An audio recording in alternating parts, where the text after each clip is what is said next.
Starting off this list, in our number 10 spot, we have Shondell Jackson. In a 2010 case, the courtroom atmosphere turned highly dramatic during the sentencing of 19-year-old Shondell Jackson. Jackson had been found guilty of the first-degree intentional killing and robbery of 21-year-old Nathan Potter, a University of Wisconsin-Milwaukee student. Jackson and his accomplice, Derek Thomas, attempted to rob Potter, ultimately taking his life, even though Potter did not have any money. Throughout the trial, Jackson displayed no remorse or sadness for his crime or for the victim's death. In fact, he even smiled at the victim's family while being escorted out of the courtroom. John Potter, the victim's father, addressed Judge Rebecca Dallett during the trial, acknowledging that nothing could bring back his son, but asking for an appropriate punishment for the horrific crime. He pondered if there was such a thing as pure evil, expressing his belief that it existed. When Jackson was sentenced to life in prison without parole, his reaction turned violent as he began cursing at the judge. Prompt action by the police, who anticipated such behavior based on his actions during the trial, was required to restrain him, including the use of pepper spray. Meanwhile, members of Jackson's family seated in the back of the courtroom started hurling insults at Potter's mother after the sentencing, expressing their hatred and proclaiming that God would be the ultimate judge.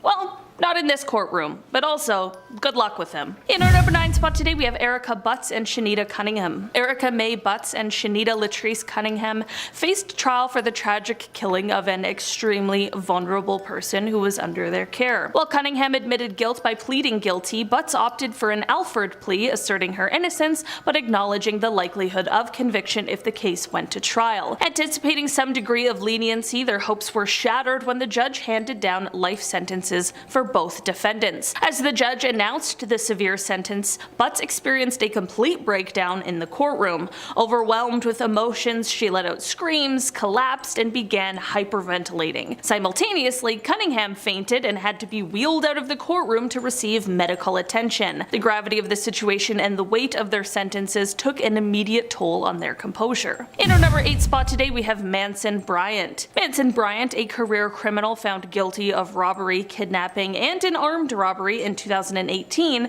had an unexpected change of demeanor during his sentencing. Initially, he spoke in his defense, acknowledging the poor choices he had made, attributing them to substance abuse, and expressing his commitment to personal improvement. He even praised the justice system as a whole and expressed gratitude to the court for its decision. This is all fine and well until everything took a very sharp turn when the judge pronounced a 22-year sentence. In an instant, Bryant's demeanor shifted dramatically. He erupted in anger, unleashing a torrent of curses towards the court and hurling accusations of racism towards the judge. His outburst was prolonged, filled with numerous expletives, and in response to his behavior, the judge imposed an additional 6-year sentence as a consequence. I truly can't imagine what it would feel like to receive a prison sentence at all, let alone a very long one like that, but the response definitely did not do him any favors at all. In our number 7 spot today, we have Michael Marin. This story is unlike the others on this list today, and that is because rather than a freakout, this man did the unthinkable. Michael Marin is a man who had fallen into financial hardship and could no longer afford his mortgage payments, so he devised a desperate plan to solve his problems.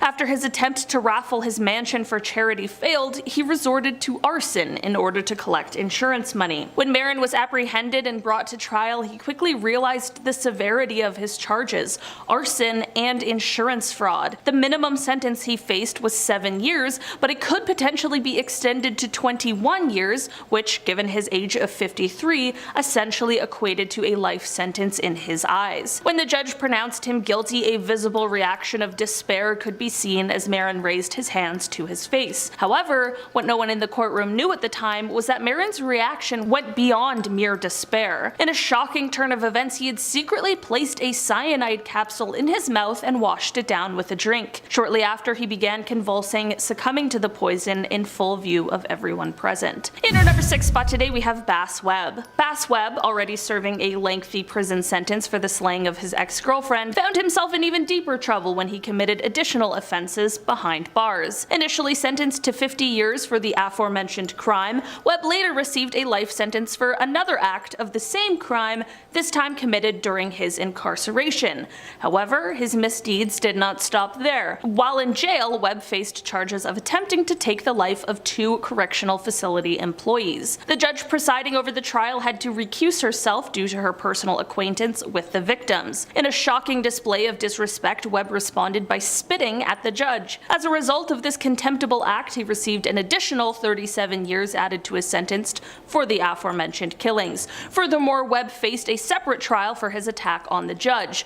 Considering the significant penalties he had already accumulated, it begs the question, what more did he have to lose? In our number 5 spot today, we have Keith Ferguson. In moments of utter despair, individuals may respond in different ways. While some may choose to accept their circumstances with composure, others, like Keith Ferguson, may exhibit a different reaction. After being found guilty of the killings of his wife and father-in-law, Ferguson received a life sentence without the possibility of parole. Judge Mertz addressed Ferguson, acknowledging that while he may not fit the clinical definition of insanity, there was undeniably something fundamentally wrong with him. Mertz emphasized that Ferguson's actions, which deprived an elderly woman of her lifelong partner and 4 children of their mother solely to satisfy his own selfish desires, deserves the most severe punishment. Interrupting, Ferguson uttered the word justice, but undeterred, Judge Mertz continued, stating that justice in this case required the most significant and serious penalty. During the sentencing proceedings, Ferguson opted not to stand or raise his hand as requested.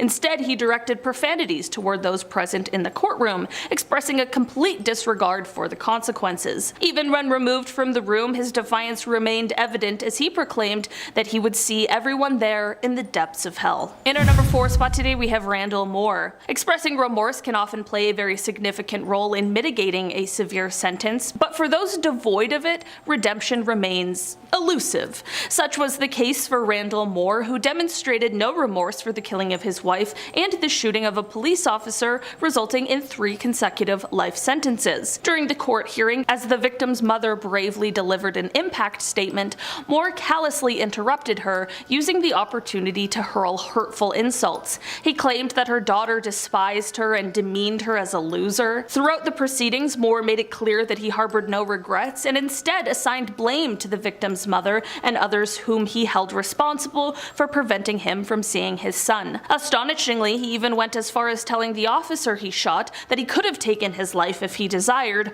asserting that he had done the officer a favor. Moore's lack of remorse and the contemptuous manner in which he addressed the victim's mother and the wounded officer offer a very chilling glimpse into the dark depths of his character.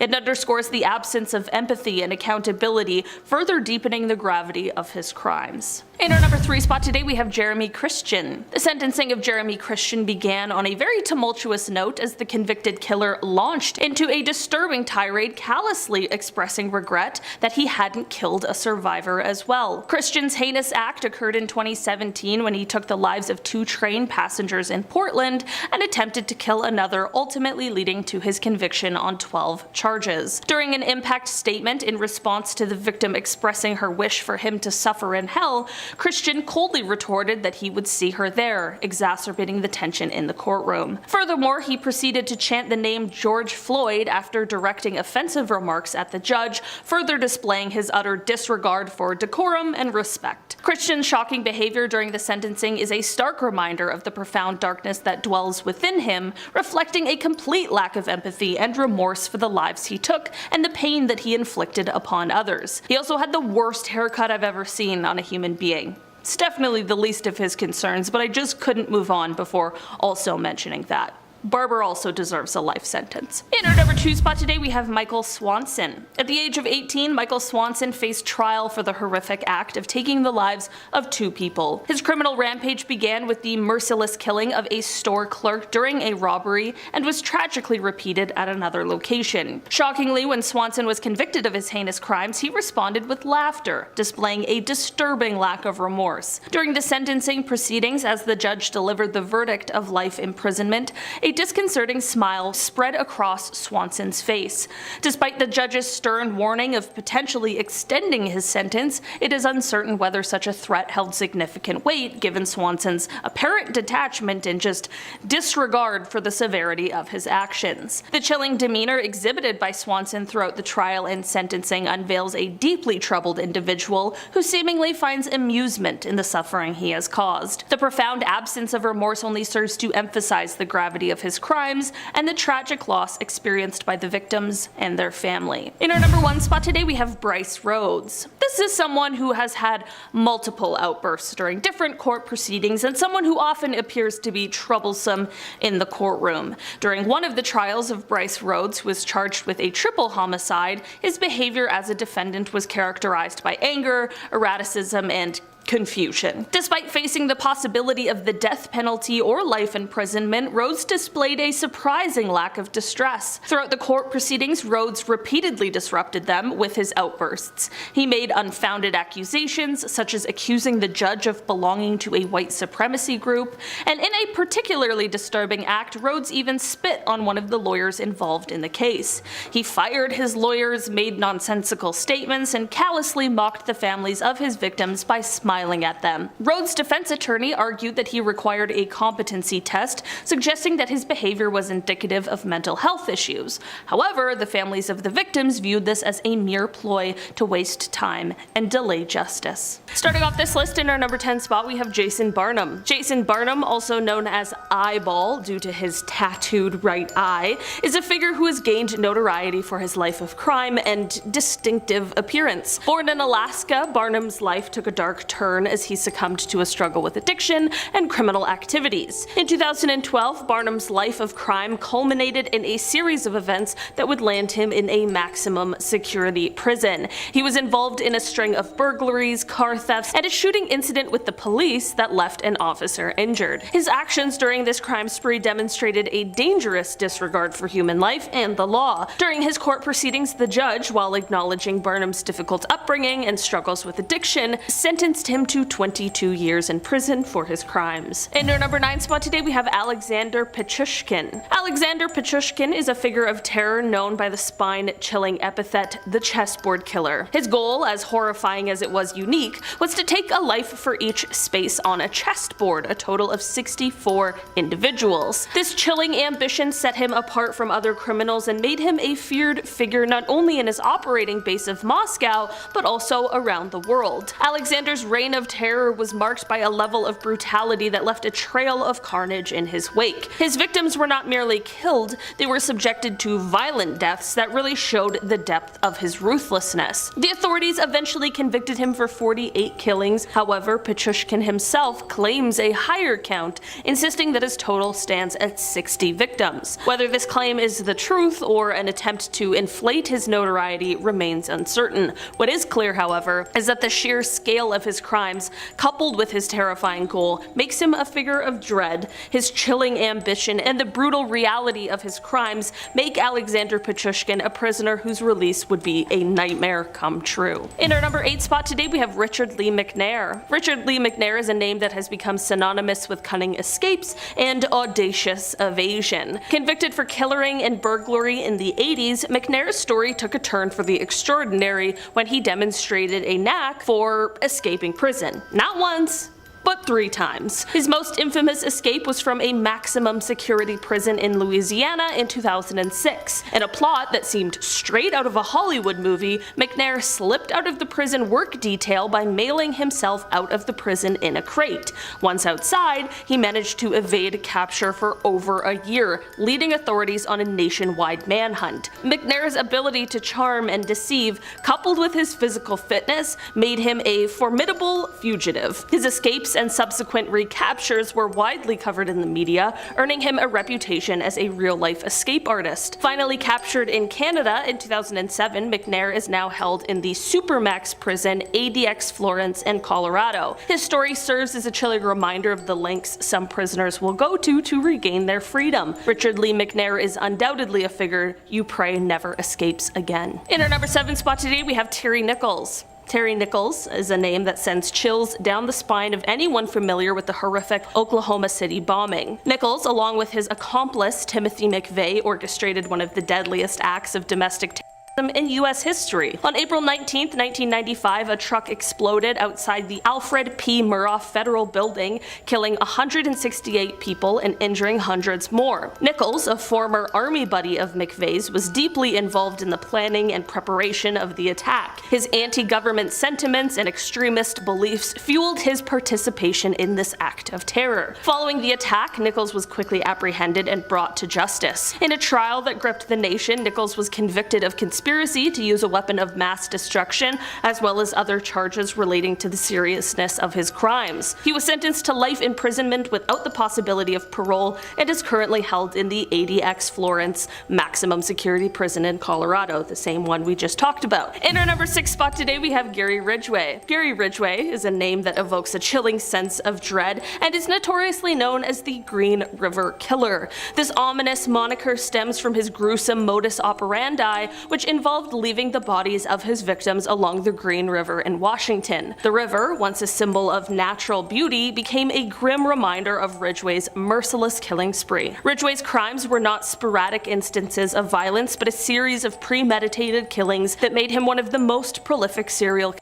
in history. Officially, he was convicted of 49 crimes, but the actual number of his victims is believed to be at least double that count. What made Ridgway even more terrifying was not just the scale of his crimes, but also his attitude towards them. In a chilling display of lack of empathy, Ridgway confessed his crimes without any visible signs of emotion or remorse. This cold-blooded confession provided a terrifying insight into the mind of a remorseless killer, revealing a man devoid of any empathy or guilt for his heinous actions. The enormity of his crimes, coupled with his emotionless demeanor, makes Gary Ridgway a prisoner whose release would be a horrifying prospect. His chilling legacy continues to haunt those familiar with his story, making him a figure whose freedom is preyed against. In our number 5 spot today, we have Dennis Rader. Dennis Rader is more widely recognized by his chilling moniker BTK, an abbreviation which disturbingly describes his preferred method of killing. Rader's reign of terror spanned over 17 years in Wichita, Kansas, a time during which he took a perverse pleasure in his horrific acts,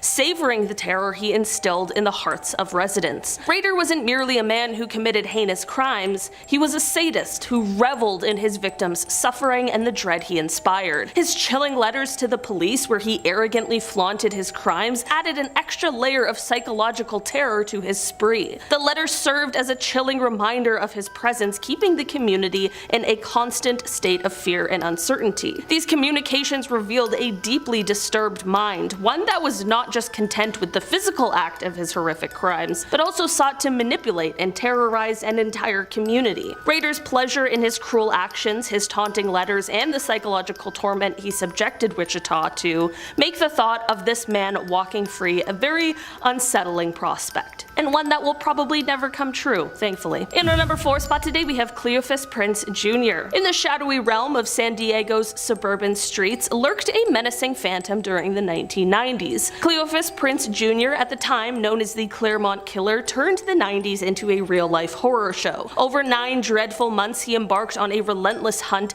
marking women as his prey in the seemingly serene Claremont neighborhood. To do this, he would either break into their homes when they least expected it, or sweet-talk them into some quiet, out-of-the-way spot. During his reign of terror, while the local news was all over it, the rest of the world hardly blinked. During this time, the stage of national and international press was captivated by other monstrous players such as Jeffrey Dahmer and Ted Bundy, which casted a horrific shadow that eclipsed the terrifying exploits of Cleophas. Thankfully, however, in September 1990, thanks to some top-notch detective work and breakthroughs in forensic science, they finally pinned the tail on the donkey. Cleophas Prince Jr., Mr. Claremont Killer himself, got nabbed. The courts threw the book at him, and now he is chillin' behind bars for the rest of his days. No parole, no second chances. In our number 3 spot today, we have Pedro Rodrigues Filho. Also known as the Padrino Matador, he is a Brazilian serial killer who is believed to have killed over 70 people,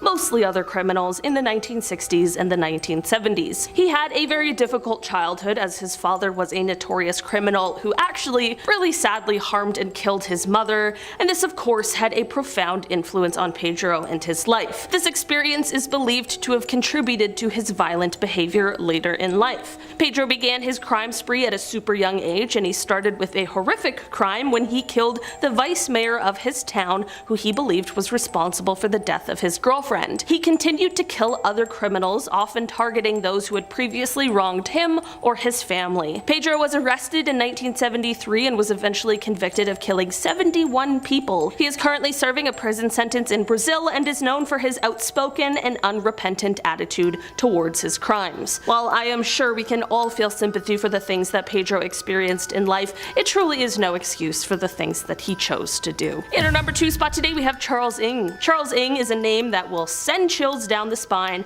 and he was a key player in the reign of terror that unfolded in the 1980s. Alongside his equally terrifying accomplice Leonard Lake, Ng played a significant role in a series of crimes that remain etched into the annals of criminal history for their sheer depravity and cruelty. The grim saga began when Ng and Lake joined forces to unleash a wave of horror that would haunt their victims and the public alike. Their modus operandi was chilling. Unsuspecting individuals would be lured into their grasp only to be subjected to unimaginable torture, their final moments filled with fear and agony. What made their reign of terror even more horrifying was the duo's penchant for recording their despicable acts. These videos served as a chilling testament to their inhumanity, a grotesque spectacle of their victims suffering under their hands. Ng's role in these crimes was not that of a mere spectator. He was a very active participant, his cold-blooded nature making him a figure of dread. This, combined with his seeming indifference to the pain and suffering of his victims, made him one of the most feared inmates in the prison system. His heinous acts have left a dark stain on his name, making Charles Ng a prisoner that many pray to never see free again. And finally, in our number 1 spot today we have David Berkowitz. David Berkowitz, a figure shrouded in infamy and widely recognized by his chilling moniker, the Son of Sam. He struck fear into the heart of New York City in the late 1970s. His name became synonymous with a wave of terror that swept through the city as he embarked on a series of shootings that left the public in a state of constant fear and uncertainty. Berkowitz's crimes were not random acts of violence. They were methodically planned and executed with a chilling precision that left the authorities baffled and the public on edge. Each attack added to the growing panic, creating an atmosphere of dread that permeated the city. But it wasn't just his crimes that made Berkowitz a figure of terror. His claims of demonic possession added a layer of horror to his already frightening persona. These claims, whether true or the product of a deranged mind, painted a picture of a man under the influence of dark forces, making him an even more unsettling figure. The combination of his heinous crimes, alleged demonic possession, and erratic behavior made him a prisoner that one would fervently pray never walks free again. Okay, let's get right into this one. And at number 10, we have a teenager freaking out asking for mercy.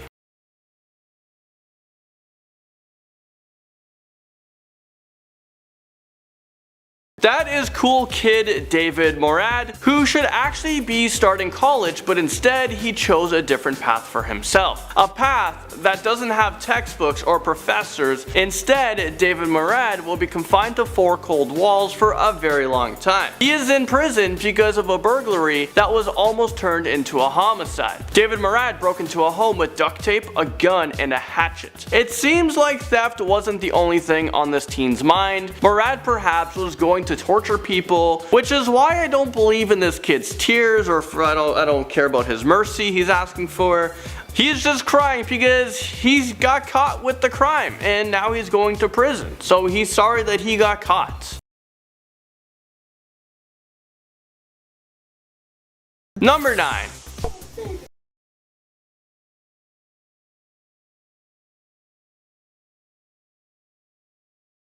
That is a very scary mother. That was Mitchell Blair, who has been accused of 2 of her children and stuffing their bodies into a freezer. She was seen with many freakouts in court, yelling at people, cussing them off, and being very violent. You can tell that she's living with a ton of hate. It's so crazy how the bodies were found. Blair couldn't pay rent, so her belongings was removed from the home, and that's when someone found the bodies of 2 children in her freezer. Blair also showed no remorse in what she did. She admitted that she would do it again in a heartbeat if she had to. At number 8, we have a religious man freaking out at a judge.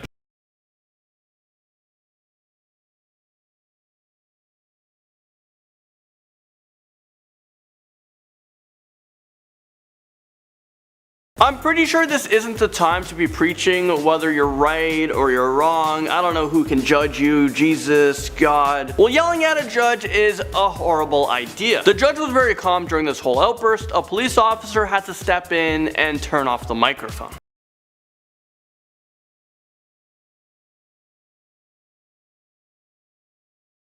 Moving into number 7 with John Freeman, who just got a 22-year to life prison sentence for 5-year-old Isabella Tennant. Well, this is his reaction right after he was sentenced.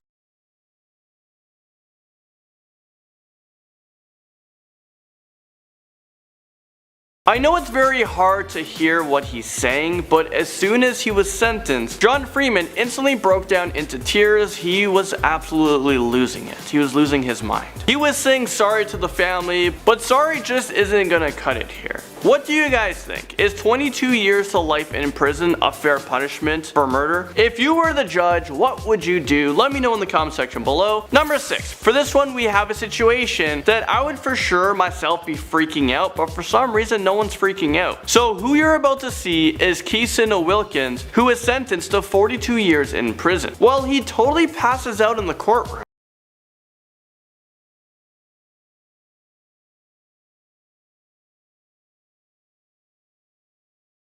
Keeson Wilkins totally just passes out and he fell onto the floor. The judge called recess and waited for Keeson Wilkins to get up because she believes that he's faking it, and then what happens next is totally shocking. Keeson Wilkins has a heart attack. I would be totally freaking out right now. I don't know why no one else is freaking out in this situation. I mean, what is going on? You have a man who's having a heart attack. Well, as I watched the video, it appeared that this man I think he faked it. I think he faked this heart attack. What is going on?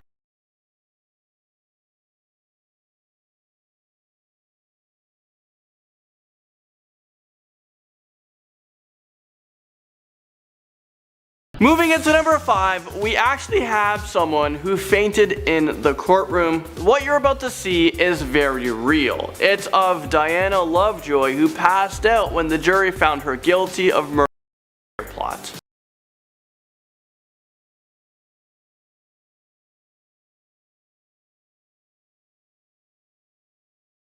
An emergency medical technician was on the scene, and he was trying to help this woman out until the paramedics came and was able to take her to the hospital.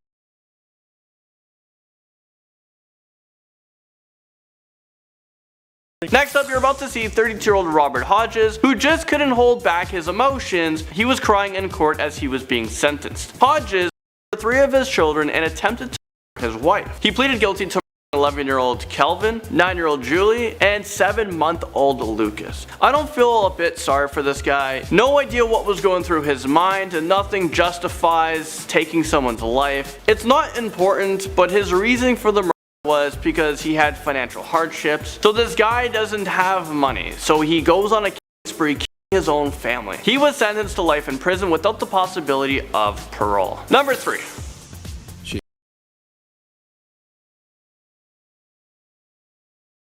I'm not even sure why this man is freaking out. He took the life of his wife. She's dead and doesn't have a chance at life. His family and loved ones should be the ones crying about this situation. I hate how these people have little remorse after the fact. How is it even possible to take the life of your wife? There are so many other options. An easy option would be just get a divorce. I really hope this guy is just forgotten about in prison. Now at number 2, we have a very unusual way to freak out in the courtroom, and you won't believe what this teenager did in court. Well, if you guys were able to guess it, that's really weird. Like, how? Well, what you're about to see is a teenager who decided to zip down his pants and he started to pee in a garbage can.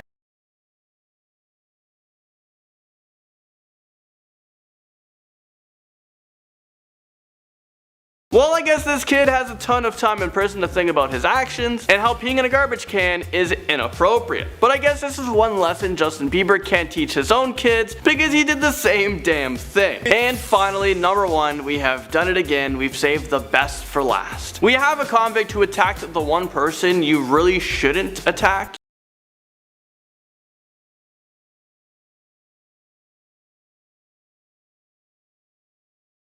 So the situation in this Ohio courtroom looks so calm and routine, then all of a sudden, bam, Wendell Hollingsworth jumped out of his chair and attacked his defense attorney, which makes absolutely no sense to me. So not only yelling at a judge is a dumb move, another dumb move is to attack the person who is trying to get you less time in prison. Hollingsworth also attacked a police officer and he was actually able to hurt one of them.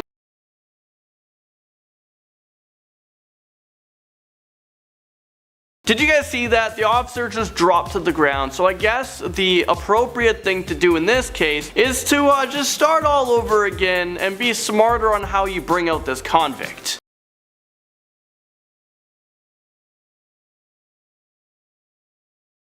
There you go, that's much better. Now that is thinking. Us off, and at number 10,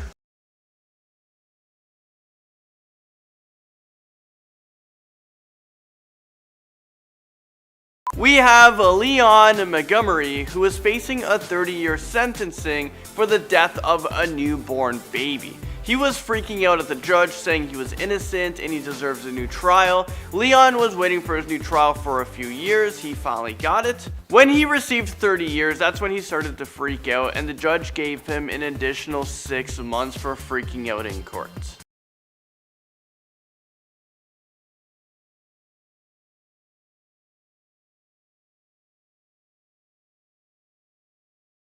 And you know what, I'm not sure if I believe that the judge should give an additional 6 months for this guy freaking out in court, because this guy's life just flashed before his eyes. He got 30 years. It's really hard to just stand there and just, take the punishment calmly. I think the judge should have just sentenced him quickly and dismissed him, just send him right to prison right away. But then again, this man committed murder, so why go easy on him? He didn't go easy on the victim, did he?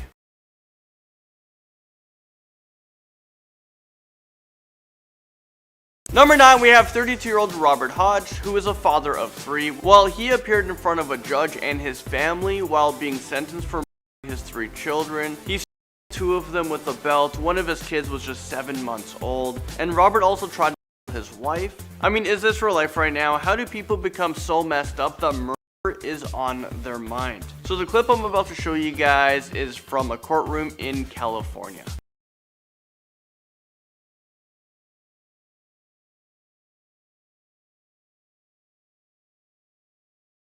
Robert begged the courts for forgiveness, but luckily the judge said the court does not forgive him and will give him a life sentence if he pleaded guilty, so he pleaded guilty. If he didn't plead guilty, he would have been given the death penalty.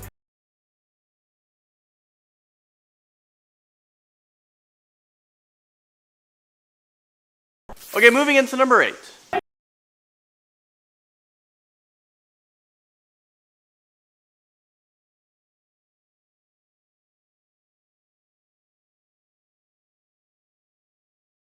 So that person freaking out was actually 20-year-old Tories, who decided to drive around yelling the N-word, and she was also threatening people with the gun, including children. Well, those acts was enough to charge her with street gang terrorism, so she was sentenced to 15 years behind bars. Hopefully 15 years is enough time to smarten up and realize what she had done.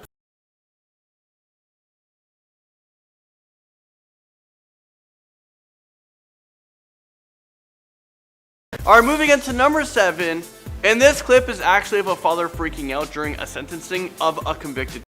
Let me tell you guys the backstory. Van Terry is the father you're about to see. He convicted Michael Madison in court, and this is after his daughter Sherelle Terry. This took place in Cleveland, and it's really sad.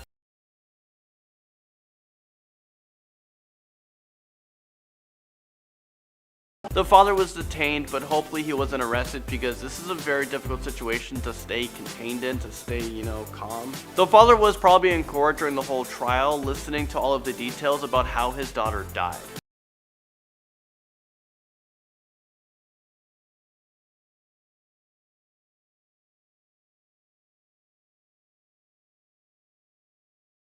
Okay, moving into number 6, we have this young guy who was just given a life sentence.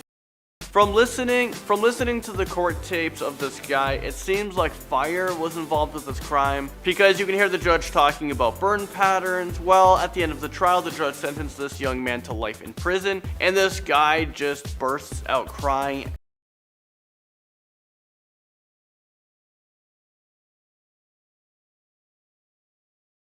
And of course, he's begging for forgiveness, and then he falls to the ground in total shock.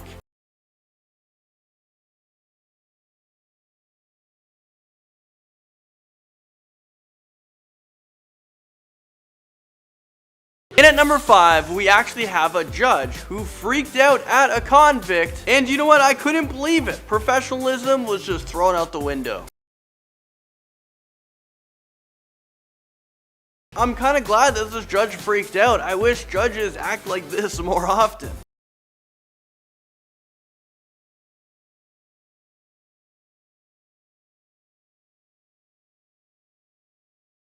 Times like this, it must be very hard. It must be really tough to be a judge. I couldn't imagine hearing about all these brutal crimes day and night.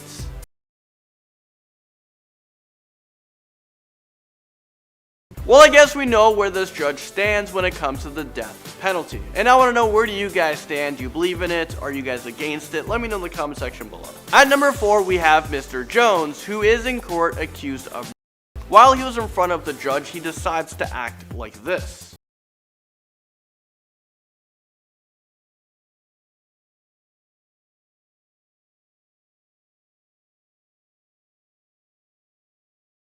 I'm really afraid for that officer right next to him. I'm afraid for her life, because Mr. Jones thinks he's a vampire and he's about to strike another person. Whatever state this is in, the death penalty exists. This guy's freaking out, but in his own way that I can't even describe.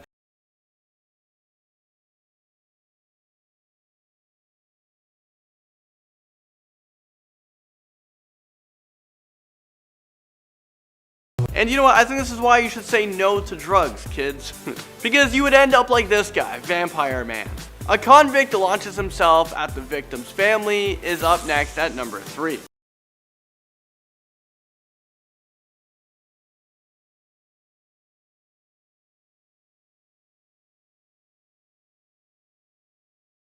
This courtroom went into chaos in Wisconsin after convict man Andrew launched himself into the audience. The victim's family was sitting in the first 2 rows. Police officers quickly restrained him.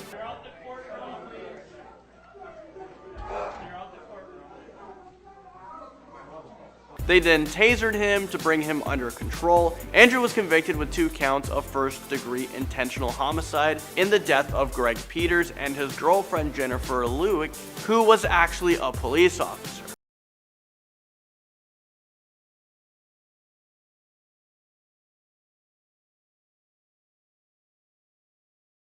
A convicted man being pepper sprayed in court is next up on our list at number 2. So for this one, we have a convicted killer who was in front of a judge while getting sentencing. He decided he didn't want to listen to the court's rules. He has his own set of rules in mind, so police officers had to restrain him.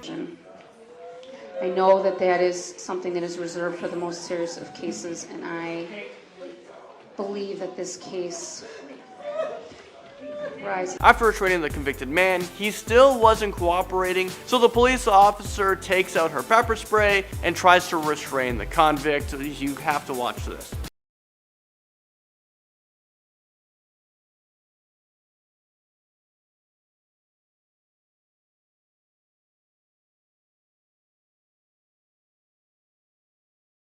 And finally, at number 1, we have a confessed murderer who collapsed in court after an Ohio judge sentenced him to life without parole. Four defendants serve a term of life without parole.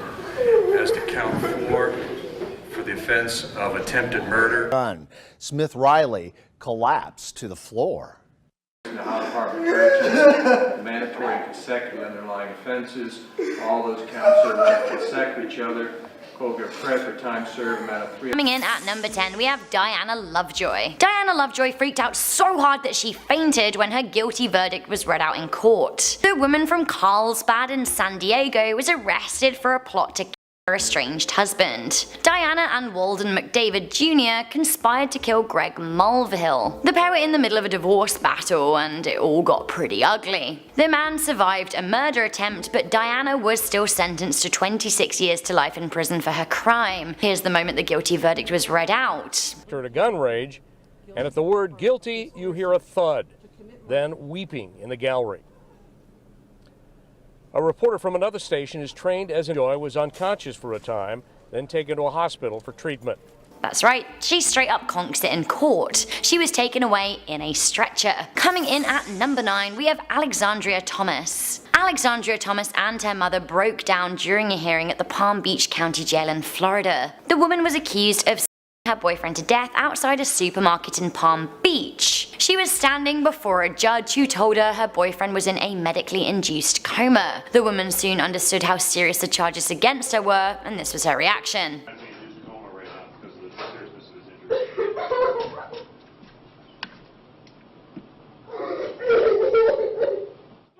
Alexandria Thomas crying hysterically. As you can see, it was all very intense. Here we have her mother outside of the courtroom, and she's still very emotional. I know she's very worried about the victim who was her boyfriend, who she loved very much.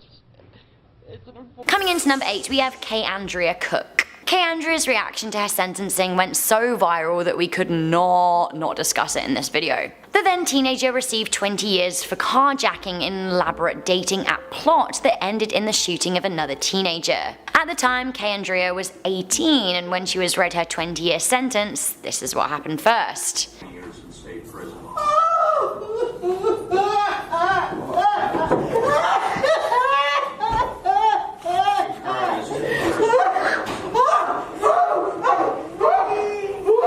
So yeah, that's her mother screaming and crying and losing it. I honestly feel like her mum really set her off, because this was then Kay Andrea's response.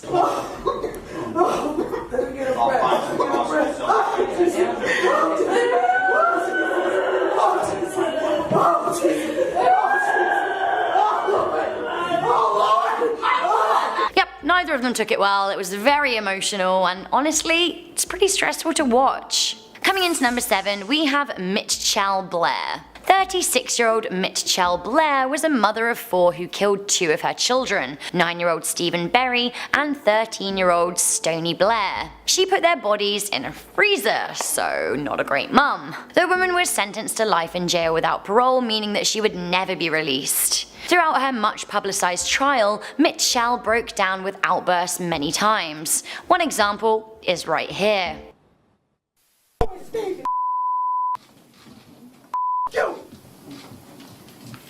This came during a custody hearing for her 2 surviving children. She screams she did kill her daughter, getting very irate. She said that the girl had abused her other children, but the court found no evidence of that. She was removed from the courtroom a number of times. Coming into number 6, we have Kayla Ray Norton. So this actually wasn't a life sentence, but it was a pretty long sentence and a fierce reaction. White supremacist Kayla Ray Norton and Jose Torres gatecrashed a black 8-year-old's birthday party with guns and a Confederate flag in Douglasville in July 2015. Now the pair were just part of a wider group, but the group did repeatedly use the N-word to the children. Now this was deemed as racially motivated. It also came a month after fellow supremacist Dylan Roof killed 9 African Americans in a church, so it was a very sensitive time. Anyway, we can all agree that this was awful behaviour from Kayla and friends, and this was her reaction to her 6-year sentence. Not me. That's not me. That's not him. I would never walk up. She did seem pretty sorry. She broke down in tears, and she did say she accepted her sentence. The next freakout also comes from regular sentencing, but it is so intense I had to include it. Coming into number 5, we have the Vegas lady who is not done talking. So okay, I know that this isn't a life sentence or anything, but the way in which she freaks out rivals a lot of the freakouts on this list, and I thought you might want to see it. I basically just found this footage by googling woman freaks out in court, so like the details are a bit sketchy here. It seems like this woman has done something dubious in Las Vegas, and she's in court hearing about her crime and the fact that she'll likely go to jail. She tries to explain herself, but the judge is like, shh. This is her reaction to being silenced. Yes, you are. me go. I got kids and responsibilities. Y'all, let me go. Let me go. Whoa, whoa. The leg kicking is super intense. Then, when you think that she's been calmed, she comes out with this. Respect her own goddamn self.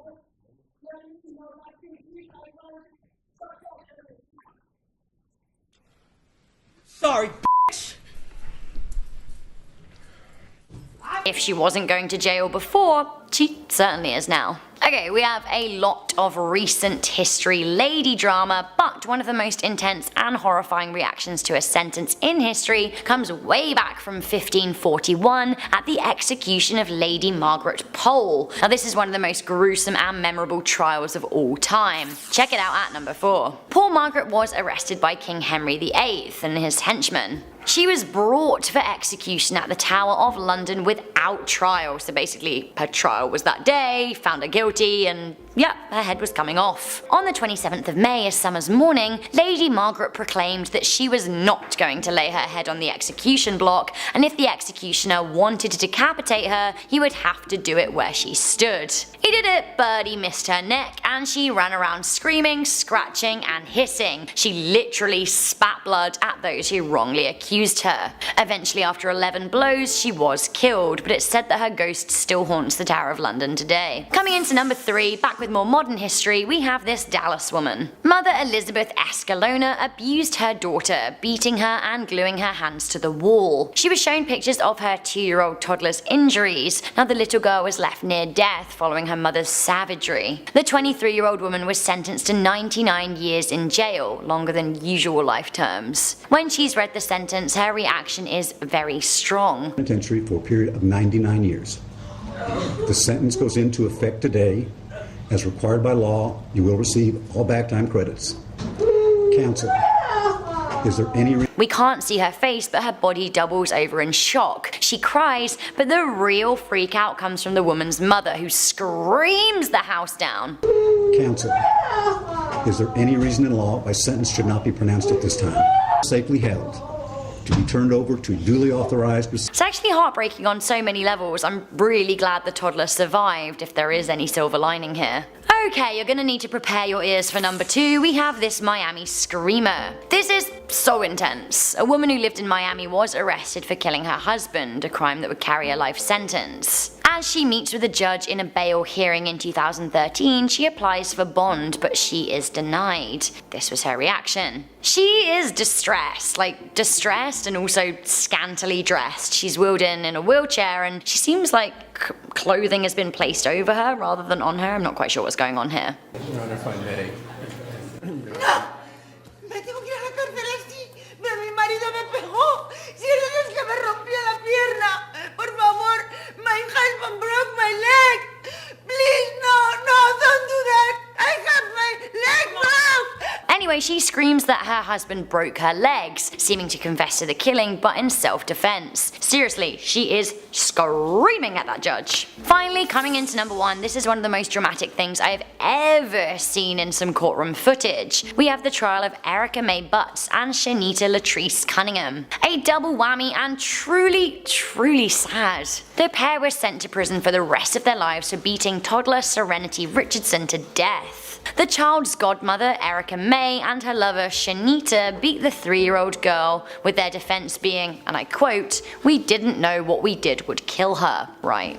The women caused a courtroom stir. In November 2011, when their sentences were read, first cries and screams are heard as the sentences run out. Then, things get even more dramatic. Both of the women on trial collapse and fall to the floor. The screams we then decipher are coming from the gallery from Erica Mae's mother. It's honestly one of the most intense things I've ever seen. The women are attended to by medics and the mother is escorted out by security, but she's screaming out the door. The whole thing is total chaos. We hear another woman screaming, "Get up, Erica!" Like, she's fainted, I really don't think she can hear you. Then as she comes to, she's dragged out of the courtroom on a wheelie chair, and her girlfriend before her was too, and it's all very intense. She's hyperventilating very loudly, and I just want done with this footage.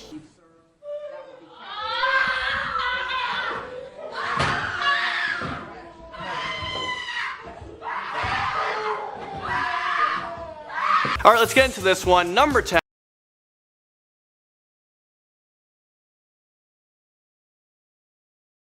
So that was actually the father of 3 victims who was by Larry Nassar. Larry Nassar, I know the name probably sounds very familiar to you guys, but he was the USA gymnastics doctor who sentenced more than 150 women. He was sentenced to 175 years in prison.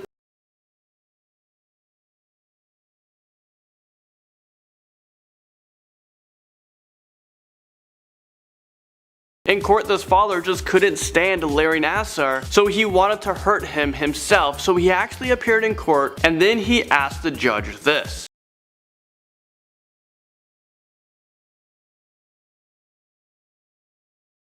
Of course the judge said no, but this father did what he wanted to do anyways. He was outraged. He was furious.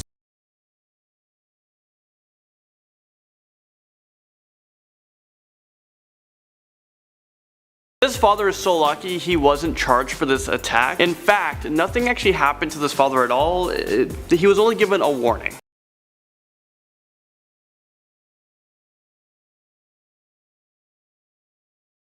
Okay, so let's move on to number 9. Now this one is different. There was an outburst in court, but this isn't what you guys think. A man approached the judge for a crime he committed, and as soon as he realized who the judge was, he had an outburst. He broke down in tears and he was crying. Sorry to see you there. I always wondered what happened to you, sir.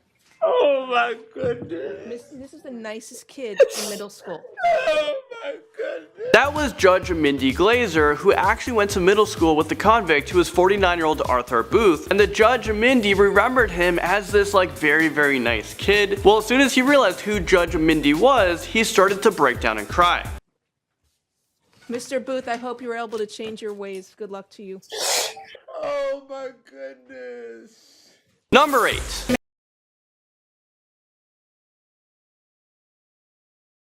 So that was his sister freaking out when she found out that her brother Lance Dyer has just received an 11-year prison sentence for stealing a vehicle and leading police on a high pursuit car chase. Lance was just 16 years old at the time and he had a gun on him. When police got close to him, Lance bailed from his car and he ran outside. He tried to get away from police officers, but he was also aiming the gun at a police officer. A police officer shot him in the hand and he was quickly arrested. At number 7, we have Michael Thomas, who had a huge outburst in court. This man is so dangerous and is so unsteady. He had to appear in a courtroom where whoever attended the court hearing in the audience actually had to stand behind this glass wall. They couldn't be in the same room per se.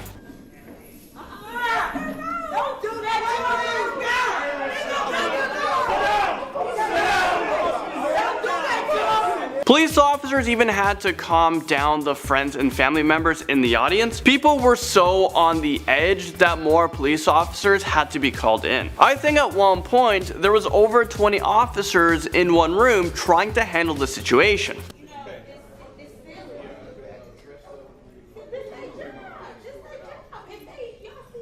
Michael Thomas ended up being sentenced to 35 years in prison plus 10 years of extended supervision after he pleaded guilty to 2 charges of first-degree reckless homicide in the murder of Sharon Staples and her unborn child during a robbery that actually took place back in 2011. Moving into number 6.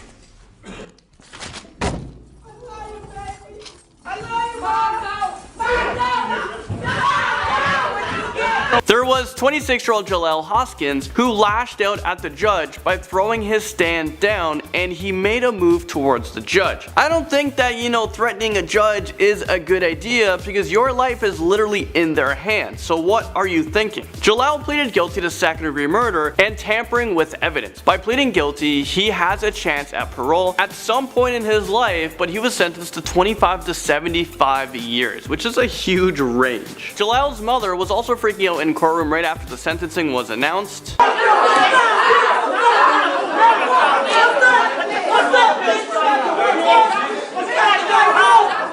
Alright, number 5, we have a judge who just can't handle this convict. What you're about to see is a convict who just won't stop talking, so the judge said that he is gonna have him gagged. But the convict continues to speak, and you guys won't believe what happens next.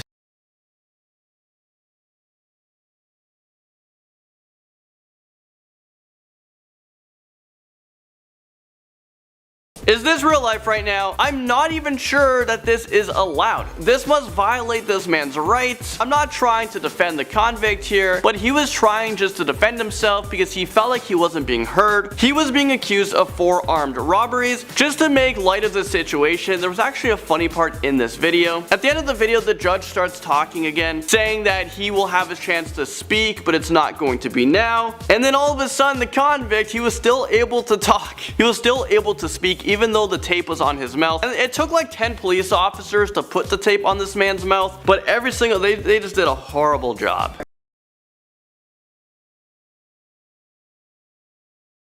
Number 4, this next clip is a little bit hard to see, but what you're about to see is a judge who starts to freak out and he actually leaves his seat. It looks like the judge was about to fight this convict. Stand up. You're going to a jail for a year in the county, 365 days county jail. I mean, this is something you don't see every day. So after the judge walks away, the man starts to fight with the officer in the courtroom. Put your hands behind your head. Put it down. Moving into number 3, we have a murderer who tried to exercise his rights to stand up in court. I'm not sure if this is even a right to be able to, stand up in a courtroom, but police officers told this convicted murderer to sit down, but he wanted to stand up.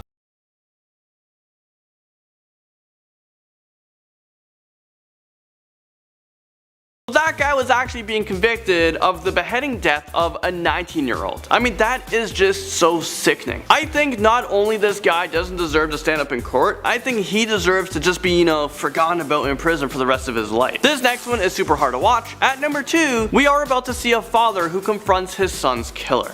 You don't need to be laying no mental hospital.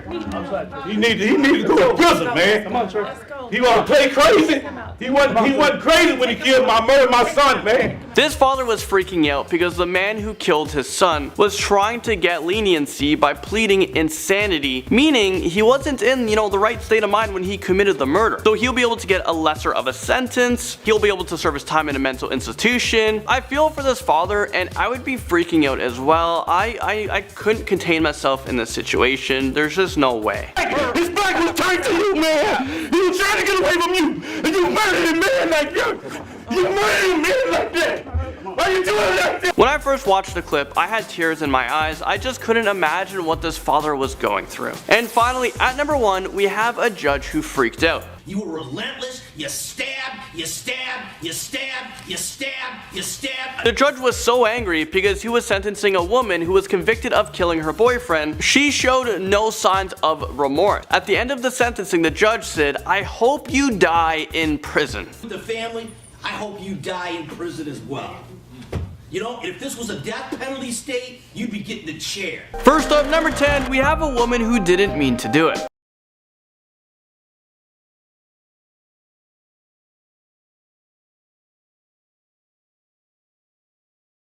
So that was 34-year-old Melissa Gillette, who had the outburst in court trying to plead her case. She was pleading that she murdered the man she loves, Jason Nyberg, by accident, and she shouldn't be punished. I'd for sure sentence her to prison for a very long time, so she doesn't accidentally murder other people.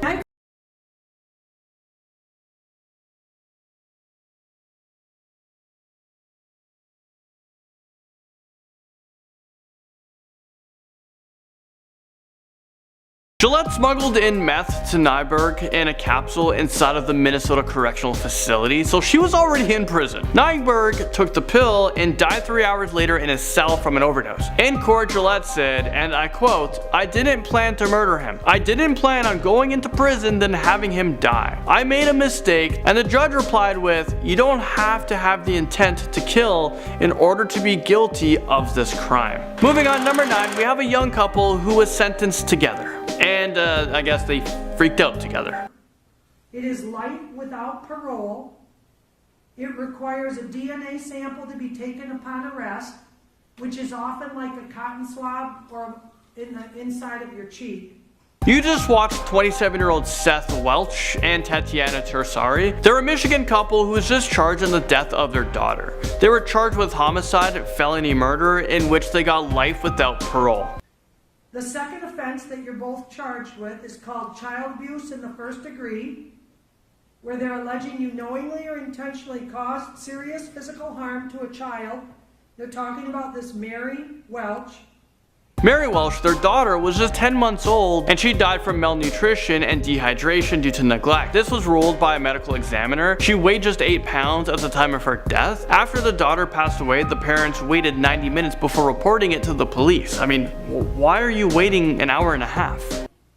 Possible penalty of up to life imprisonment or any term of years less than life. Now those are the two separate felony charges. Number 8. How can you even sit there and say the evidence? What evidence? None of the evidence you're saying. That was 6-year-old Regina Johnson, and she was freaking out during her long trial for murdering her daughter and husband. Johnson shot her 14-year-old daughter and husband in the condo, and for some reason she stayed with the bodies for 3 days before reporting their deaths. After the court hearing, she was sentenced to 80 years to life in state prison. She was convicted of second-degree murder. Ruben and shooting him. Ruben was standing up when I shot him. I shot him because he shot my daughter. You can see at the end of the clip that Johnson's lawyers were trying to have her not talk anymore because she was admitting to the murder. But what she said was very interesting. She was charged for 2 murders, but did her husband actually commit 1 murder and Johnson killed him because of it? I'm not sure if we're ever gonna know the truth, but murdering someone for killing someone else isn't really the answer. But it's just so sad knowing if that was the situation. Moving into number 7, let's talk about the University of Southern California shooter, Brandon Spencer. He was 21 years old when he opened fire on a rival gang member on the USC campus. During the shooting, 4 others were injured. During the trial, he was sentenced to 40 years to life in prison, and he just lost control. He started to bang his head on the table. I still think it's crazy that so many people have guns in America, especially after all of these school shootings. But let me know what you guys think in the comment section below. It's the boring question now. Should guns be banned? I know it's hard to collect millions of guns, but I think the law needs to be passed, or at least something. But let me know what your thoughts are in the comment section below. Moving into number 6, we have Dustin Armstrong, who broke down into tears after he was sentenced to 50 years in prison. Dustin Armstrong's chance to say something about what he'd done. Do you have anything you wish to say to me prior to my announcing what I'm going to do here today, sir? No, Your Honor. So that was Armstrong's chance to apologize for what he has done. Armstrong is from Iowa, and he is just 20 years old when he brutally beat a toddler. I'm pretty sure it was his own kid. Armstrong's admitted to grabbing the toddler's jaw and slammed him against the wall. Last April, police found 2-year-old Braden Young unconscious in his Ottumwa home with a broken jaw and extensive brain damage. Armstrong admitted in Monday's hearing that he grabbed Braden's jaw and slammed his head against a wall. Doctors told Braden's mother they thought he was going to die. Braden has made a remarkable recovery, but his mother says he will likely face challenges from the beating for his entire life. I don't feel bad for Armstrong one bit, and I think 50 years in prison, it may not be enough time for what he did. Alright, number 5, we have Darla Jackson, who had road rage that caused an accident that killed U.S. Navy Chief Petty Officer. Apparently Jackson hit the officer so hard that the family couldn't identify him. Is this real life right now? I'm going to commit you to the Department of Corrections, Ms. Jackson, for the middle term of 6 years for the reasons I've stated. Okay, wait. Did this woman only get 6 years in prison? For the middle term of 6 years for the reasons I've stated. I'm so confused right now. How did she not get life in prison? Prosecutors argued Jackson ran over Bube in a fit of road rage on a South Bay freeway in May of 2015. Deputy District Attorney Laura Evans said Jackson drove 93+ miles an hour that day, chasing Bube across 4 lanes of highway. When she ran into Bube, she was barely 5 feet behind him, going 80 miles an hour. Number 4. I'm withdrawing my plea of guilty to not guilty, and I'm withdrawing my plea to appeal. I'm withdrawing my plea to appeal. Well, that was Marcel Brooks, who was babysitting a 2-year-old when he shook him, causing him broken bones and a spine, and also left him with brain injury. After Brooks started ranting and yelling in court, the judge started to freak out, and he lashed out at Brooks. The stories that judges have to listen to, it must be absolutely insane. I'm not sure how I would sleep at night listening to all these murder situations and people like Brooks who cause harm to a baby. And if you refuse to sign it, I'll sign it on your behalf because you abused a child years ago, you admitted to me you abused this child. The repeated outbursts are the final act of a case that began in October in the town of Tonawanda when Brooks was babysitting the 22-month-old and violently shook him in a moment of frustration. During one part of the trial, Brooks had the audacity to smile at the family. He coyly smirked at Justice William Bowler, even smiled to members of his family. At one point, he tried to withdraw the guilty plea of first-degree assault. Something is messed up with that guy. Number 3. I'm so sorry to all that family, but nothing can take away from that. I understand that. I gotta wake up every day with that. So just ask. So that was 22-year-old John Freeman, who burst out crying during his sentencing. He was trying to apologize to the family, saying sorry for killing 5-year-old Isabella Tennant. Freeman received 22 years to life in prison. Poor little girl was just a week away from starting kindergarten. Her body was found in a bag in an alleyway near Niagara Falls. Okay, Niagara Falls is in Canada. I think we should skip the 22 years part and just give this guy life in prison. Freeman was just 17 years old when the crime was committed. Freeman choked the little girl to death while babysitting at their grandparents' place. Freeman did confess to the police what he did, and he said what happened in detail very calmly, very concerned. So why was this kid freaking out now that he's being sentenced to life? In court, Freeman said he was remorseful. Through the tears, he told Bella's family he's sorry for what happened. I'm so sorry to all that family, but nothing can take away from that. I think it was coerced into the apologies, and those tears are absolutely fake. Number 2. $25 plus a $50 DNA databank fee. All to be paid out of prison funds. You have 30 days within which to file a notice of appeal. This woman broke down in tears after she was sentenced in court. She was in court for a murder in Buffalo. She killed an elderly man. Be sentenced to a determinate sentence of 21 years plus post-release supervision of 5 years.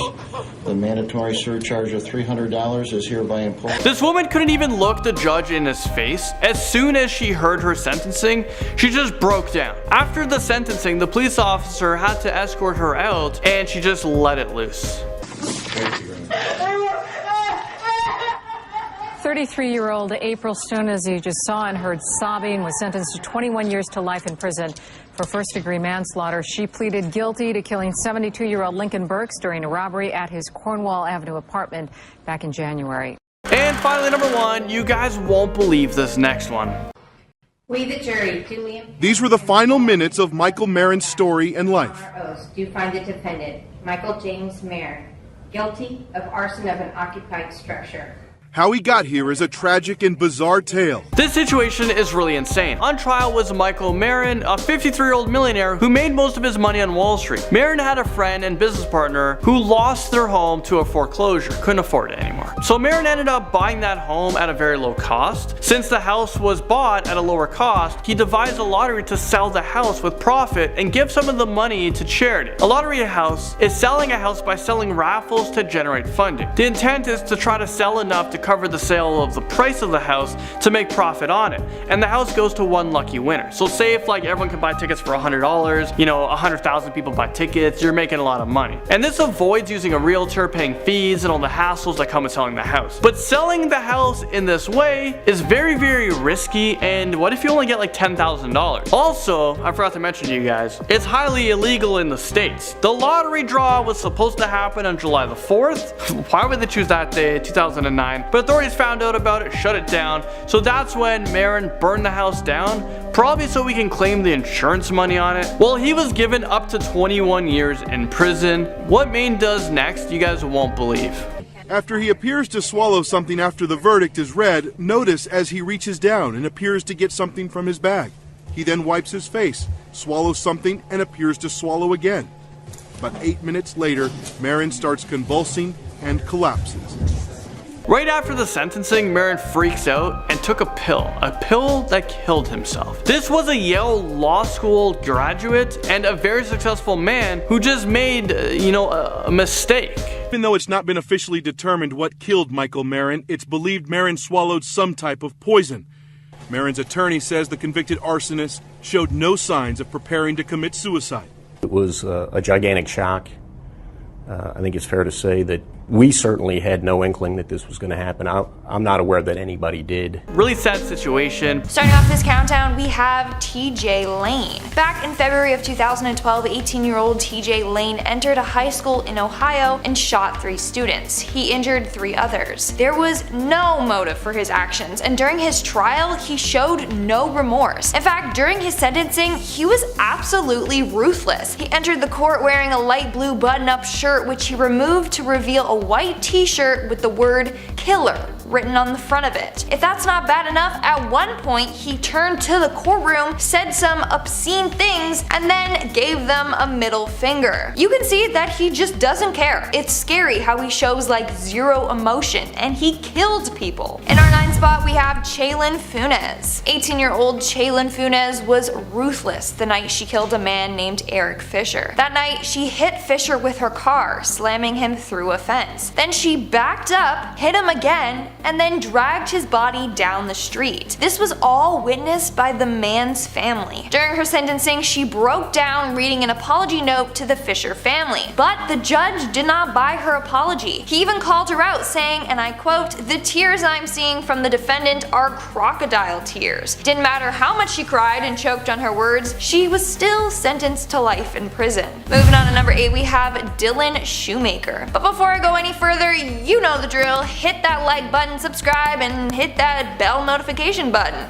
Just do all that. It really helps us out. I didn't think I did that. I didn't mean to hurt him. 17-year-old Dylan Shoemaker was arrested and convicted of murder and abuse of his girlfriend's child. He was asked to babysit the child, but when his girlfriend returned home, he had been killed. Apparently, the kid wouldn't stop crying, and so he turned to extreme measures. But in court, Dylan was the one that couldn't stop crying. He burst into tears while delivering his final statement. Now, apparently before he entered the courtroom, he told the guards that they should watch the performance that he was going to put on. So it could just be that him crying his eyes out was all just one big act to get out of his sentence. Didn't work though. Coming in at number 7, we have Jacob Morgan. In 2015, Jacob Morgan set fire to his house that led to the death of his younger brother. Now, Jacob argued that he didn't do it intentionally. The fire was an accident and he tried to save his brother, but before he knew it, the whole home was engulfed in flames. But Jacob loved playing with fire, and weeks prior he actually set his room on fire but was able to quickly put out the flames. In court, Jacob could not keep it together. While bawling his eyes out, Jacob can be seen praying.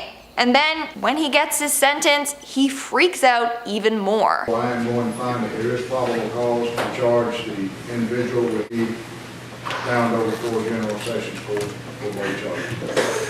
Moving on to number 6, we have Antonio Barbeau. Antonio Barbeau was only 13 years old when him and his friend killed his great-grandmother. Apparently, the two wanted money for pizza and weed and thought to do so by killing the grandmother and stealing her money and jewelry. Let me repeat that again. They killed an elderly woman all for pizza and weed. That's ridiculous. Well, both were found guilty, obviously, and sentenced to life in prison with eligibility for parole in 36 years. During Antonio's hearing, he breaks down while reading his statement. His lawyer then had to finish it for him. I took away someone's mother, their grandma, sister, friend, when I had no right to do so. We're now at our 5th and halfway mark with Fernando Salgado.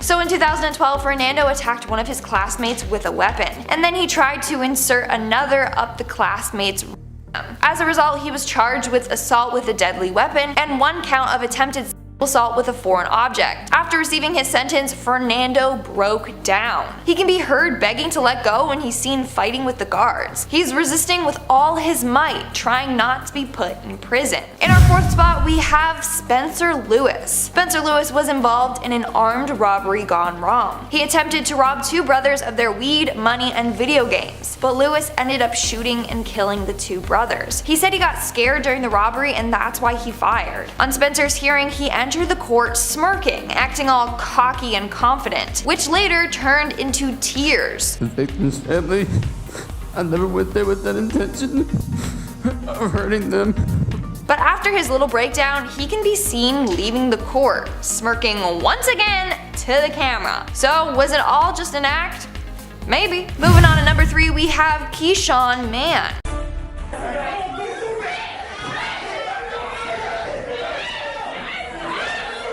I think this teen has to be the youngest convict on the list. Keyshawn Mann was only 13 years old when he shot and killed his mother's boyfriend, Jermell Stokes. He claimed that the boyfriend was mistreating him. Back in 2012, Keyshawn grabbed his mother's handgun, snuck up behind Jermell, and shot him in the back of the head. But his defense argued that the shooting was accidental. After he received his sentence, the courtroom went crazy. Keyshawn's family members were yelling and screaming, saying that he's innocent. And then one man got tackled and then removed from the court. Coming in at number 2, we have the collapsing duo. In this video, you can see Erica Mae Butts and Shanita Latrice Cunningham both resisting being taken away after learning that they would spend the rest of their lives locked away. Now, Landon and I did react to this video in our courtroom freakout video, so go check that out. But now I did some research and found out what they were in for. So Erica and Shanita were convicted of killing a young girl back in 2009. Apparently they were looking after her, but instead were torturing her for 2 weeks straight. That just makes me sick to my stomach. Well, in this video you can see the two flop to the floor and refuse to get up after hearing their sentence. In fact, one of the girls had to be placed in a chair and rolled away. While this is all happening, one of the girls' mothers is just completely freaking out. It was just complete madness in that courtroom.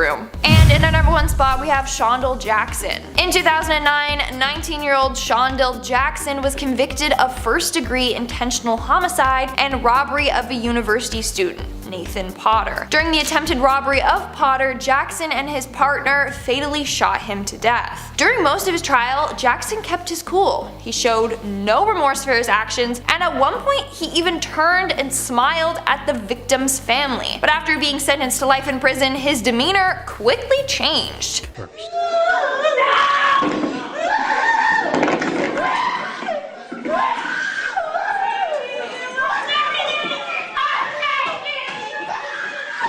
Apparently he became angry and started cursing at the judge. He stood up to leap at the judge, but officers were there to quickly take him down and then pepper spray him. Okay, so starting us off like we always do with number 10. By Judge Rebecca Dallett, who gave him life without parole, sparking the outburst.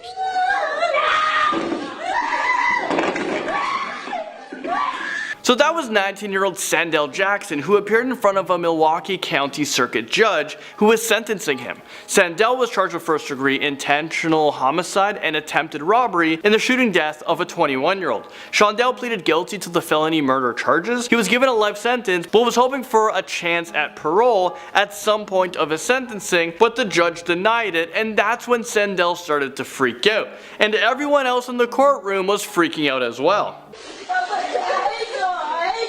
Now at number 9, we have a girl who freaked out so bad she started hiccuping. Like it was just uncontrollably. And I remember one time I hiccuped for like 6 months straight. It was really weird. So the parents testified has a history of being someone who can be manipulated. So this teenager, Jennifer Mee, was being tried in court for a murder charge, and she just couldn't keep calm. She was freaking out while being handcuffed. Jennifer Mee actually became famous after that video, and after years, she finally talked about that viral video. What happened to that sweet 15-year-old girl that we first met? I couldn't even tell you. I got cased up with the wrong crowd of people, really. Unfortunately, when I started experimenting with drugs, I just felt like I was invincible to everything. Now she will be facing the rest of her life in prison, and she may not have the opportunity to ever leave. During the interview, she said that she thinks she deserves about 20 years, but not more than that. Personally, I feel would be fair is at least 20 years. I do, because yes, somebody's life was taken, somebody's loved one, somebody's child. Your attorney has said now there's less than a 1 to 2% chance of you ever getting out of here.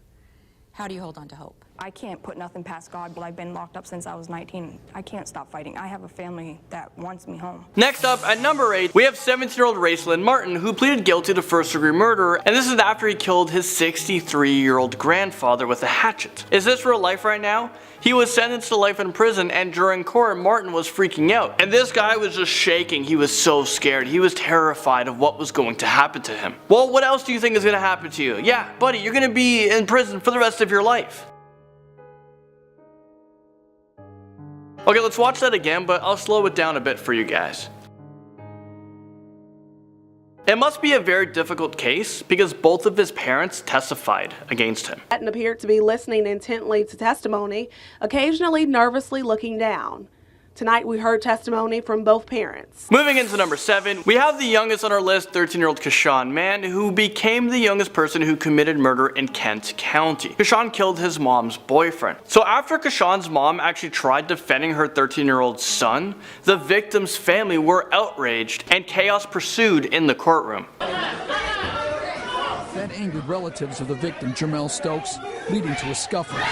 The mom was saying that she actually found out her boyfriend was abusing her son and the murder was justified. I don't think that any murder can be justified, and also the mom was fighting for her son to not be tried as an adult.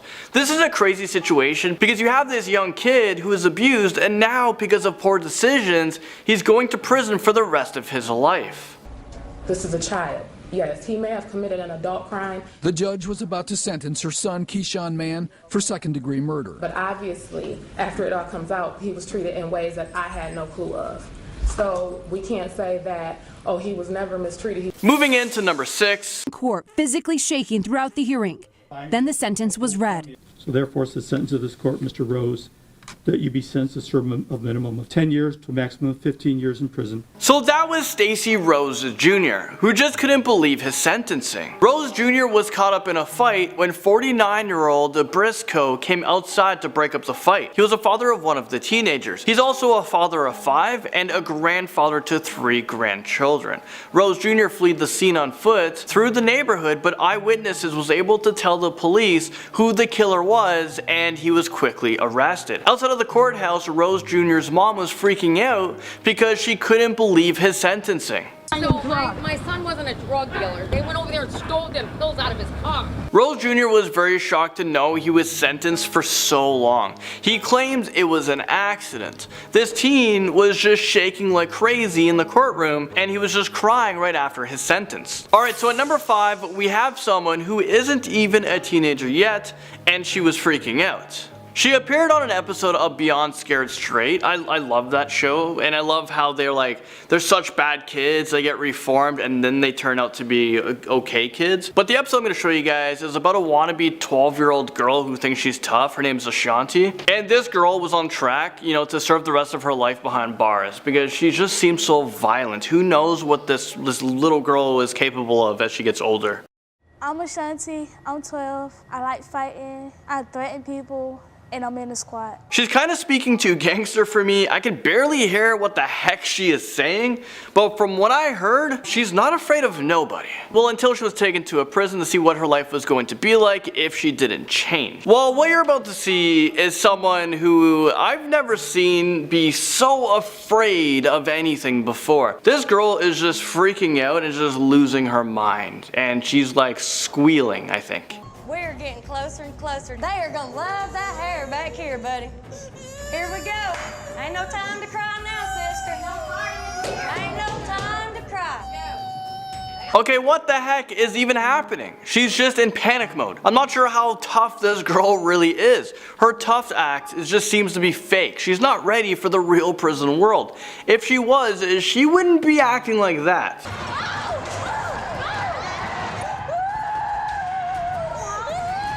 Number 4, we have teenager Roxana Silvorsky, who was emotionally freaking out in court while she was being sentenced. Silvorsky pleaded guilty to plotting to kill her family. Is this real life right now? Imagine being her family member and you just found out that this teenager, your daughter, your sister, she was plotting on murdering you. Well, luckily she was brought in by the police before anything bad happened, and now she is serving a very long time in a women's correctional facility. Number 3, I actually just wanted to show you guys quickly a different perspective, the opposite of someone freaking out in court, and he seemed to have zero emotions while he was being sentenced. I mean, watch this. It is hereby ordered that you be committed to the Department of Youth Services until the age of 21, and furthermore committed to the Massachusetts Correctional Institution at Cedar Junction. This kid was just sentenced to over 40 years in prison, and he didn't even flinch. He was just 14 years old when he stabbed his teacher to death. I mean, I don't know, is he freaking out inside? Number 2. That's an extreme recklessness, and that's intent. That's maliciousness. That's a definition of malice. So that was 17-year-old Jacob Morgan from Rock Hill, South Carolina. He found himself in court after he was charged with arson and murder connected with his 14-year-old brother's death. Prosecutors claim that Morgan maliciously and intentionally started a fire. Morgan was so shocked when he was sentenced. So therefore, I am going to find that there is probable cause to charge the individual with the found over 4 general. His life just flashed before his eyes. He didn't think that he would get such a long sentence. He was charged for manslaughter, so he received 10 years for that, and another 15 years for arson, which to me it kind of doesn't make sense because, well, let's think about it for a sec. 10 years for killing someone, 15 years for setting a house on fire. I mean, I don't know. Finally, number 1.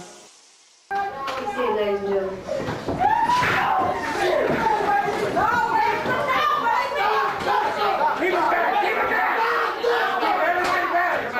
I count at least 20 officers in that room to retain 19-year-old Dexter Johnson. He was sentenced to death, so yeah, he was pretty pissed off. Johnson, the jury has found you guilty of capital murder. In accordance with the laws of the state of Texas, this court hereby assesses your punishment of death. Ladies and gentlemen of the jury, this is going to complete your jury service. I'm going to meet you in the jury room. So Johnson sat down and he kind of let it sit in for a few seconds when he was sentenced, and just a few minutes went by when he realized that there's nothing else to lose. This guy just loses his cool and he just freaks out into a rage. I'm not sure if you guys noticed, but the woman in front just booked into the floor as if there was like a gunman in the room. She was just super scared. It seemed to come out of nowhere, and luckily there were so many police officers around because you never know what else Johnson would be capable of doing. I mean, he's already capable of murder. So what's one more murder to his rap sheet? Number 10. I need to kill Oscar. Ashley, I really didn't. I really think I did that. I didn't mean to hurt him. That was 17-year-old Dylan Shymaker, who fatally beat his girlfriend's 23-month-old son. I mean, is this real life right now? I watched videos about this kid's case, and his lawyers were trying to justify that Dylan has an anger problem. He didn't mean to kill the 23-month-old baby. He didn't know how to control himself. I'm not sure why there are lawyers defending people like this, you know, defending killers. That little baby didn't have a chance at life. What is his lawyers thinking? What are they fighting for? But there were other dynamics at work there, including my client's inability to either control his anger or frustration and his inexperience in babysitting. So this took place in Buffalo in the States, and jurors convicted Dylan of second-degree murder. The judge sentenced him to 15 years to life in prison, which is the maximum punishment in Buffalo. Moving into number 9, we have this girl who freaked out after she was given a life sentence. She was hyperventilating, like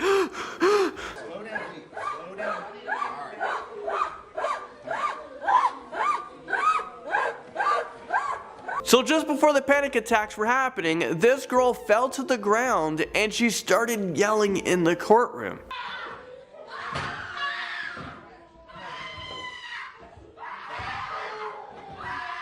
The woman's family was also freaking out.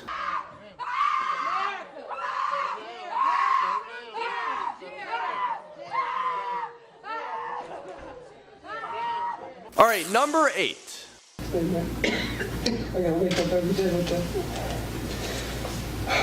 So, just ask. Actually, I don't want to ask. I'm just sorry. I know it's hard to understand what this kid is saying, but he's begging for forgiveness. It's a hard video to watch. I know people make mistakes, but killing someone isn't something that society can forgive, or can they? John, is there anything you want to say before sentencing? Well, that was 17-year-old John Freeman, who was saying sorry to the victim's family after he strangled a 5-year-old girl to death. I mean, in that moment, was he really sorry? This also took place near Buffalo, and he was given 25 years to life, and this is for a second-degree murder in which John Freeman pleaded guilty to. So when John turns 42 years old, a judge will determine whether or not John is a danger to himself or to society, and if he's going to be released. Hopefully, if he is released, he's a changed person. There are also many people who have served a number of years to life who just don't get released from prison because they're just always deemed as a danger to society. So although you get like 15 years to life, you can serve like 50 years. Alright, moving into number 7, we have this.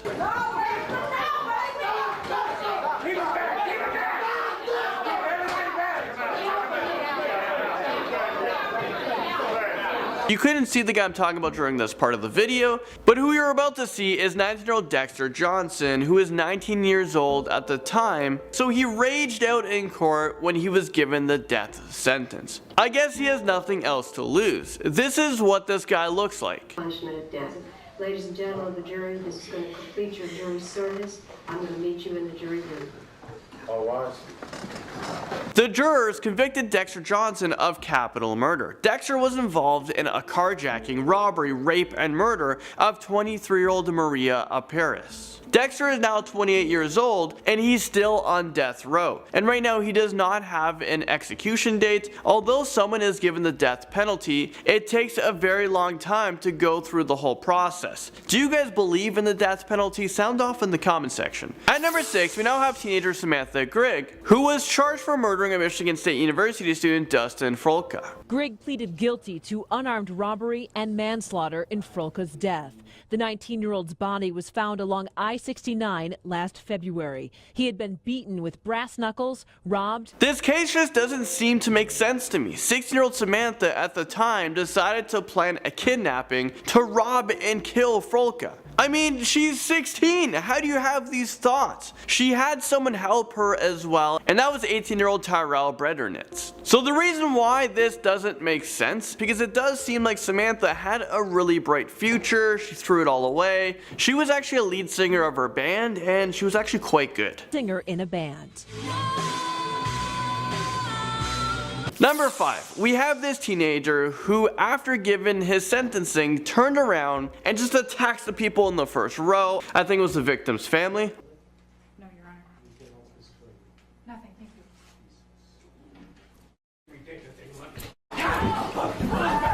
Yeah, luckily the police was right there to get on top of the situation, to handle the situation before anyone got hurt. All right, number 4.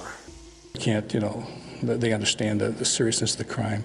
Barbeau will almost certainly start his prison sentence at the Department of Corrections, Lincoln Hills School for Boys, north of Wausau. That was 15-year-old Antonio Barbeau at the time of his trial. This one is pretty messed up, but he was given a life sentence for killing his great-grandmother back in 2012. He was just 13 years old. Antonio and his friend killed his great-grandmother with a hatchet and a hammer. The great-grandmother was 78 years old, and this is just so sickening. Antonio won't be eligible for release until he's 50 years old. The article I was reading about this stated that Antonio's lawyers said the punishment was cruel and unusual. I mean, are they freaking kidding me? There's no way that the lawyer actually said this in court. How does that lawyer even sleep at night trying to get this killer out to the public sooner? The reason why Antonio killed his great-grandmother was for money. It's so sickening. I think the punishment wasn't cruel enough, but that's just my opinion. Moving into number 3, we have an 18-year-old who was sentenced to 20 years in state prison for using a dating app to set up a robbery that resulted in a shootout. In the footage I'm about to play for you guys, I really feel bad for this mother who is just so hurt. Once she finds out her daughter was charged and sentenced to 20 years in prison, she totally loses it. She freaks out, and then the teenager starts to freak out as well. This one is really sad. Watch. 20 years in state prison.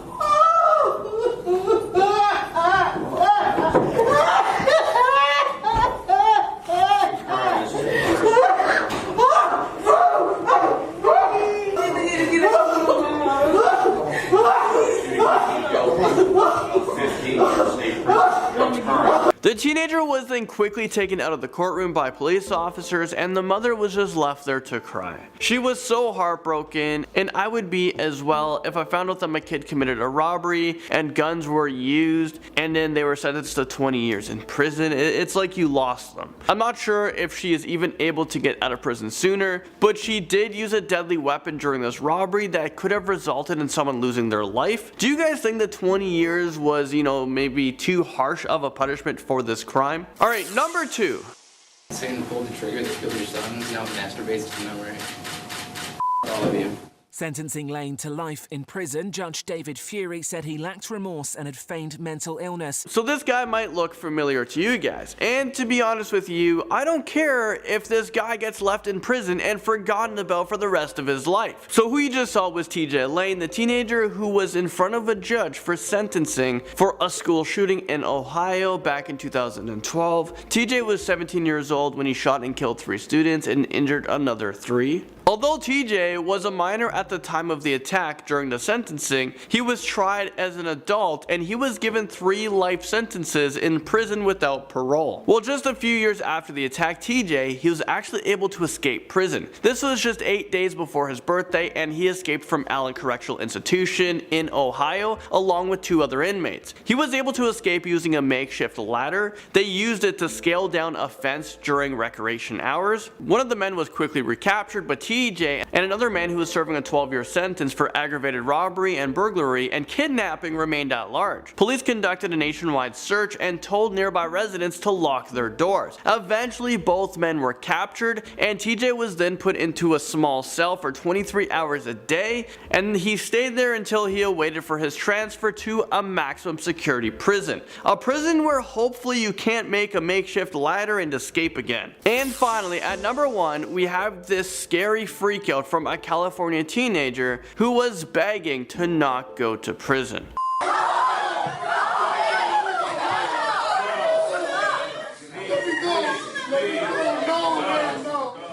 That was 18-year-old Fernando Elgato, who was accused of rape. He denies all claims, and he was freaking out when he was being sentenced because he was actually afraid of going back to prison. For some reason, he thought that if he fought back, he would somehow be released. Scared of returning to jail, 18-year-old... I feel really bad for this kid because if he actually didn't do it, he just appeared in front of a judge, he got sentenced, and now he's going back to prison where I don't really know what happens there. I can only imagine.